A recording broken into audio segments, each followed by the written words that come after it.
Hi, this is Antoinette Contreras, and this is day 3 of our 21-day prayer and fasting.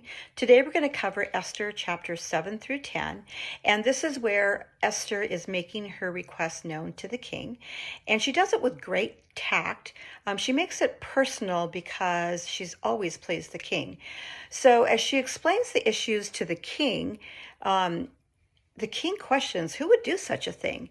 Although the king was the one who authorized the decree, he kind of did it out of ignorance. It was actually Haman who came up with the plot and was doing all these things behind the king's back. So she tells the king that, Haman is not the man that you think he is. He's not a faithful servant. He's actually only interested in his own fame and status. She did it right in front of Haman, too, which must have terrified him because what Haman was doing was plotting to kill the king's wife. So this just goes to show us that there's nothing hidden from God. Everything gets exposed. In Psalm 69:5 it says, "O God, you know my foolishness, and my sins are not hidden from you." So instead of being foolish, let's try to live out Psalm 119:11, which says, "Your word I have hidden in my heart that I might not sin against you." In Ecclesiastes chapter 12, it says, "Let us hear the conclusion of the whole matter. Fear God and keep his commandments, for this is man's all.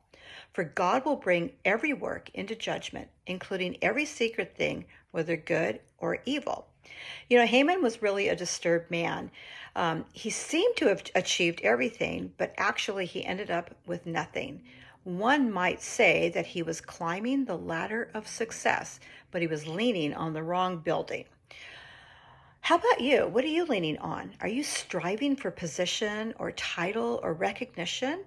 Or are you spending time with God and your family and serving him?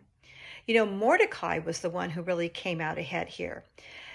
In Hebrews, it says, "But without faith it is impossible to please him, for he who comes to God must believe that he is, and that he is a rewarder of those who diligently seek him."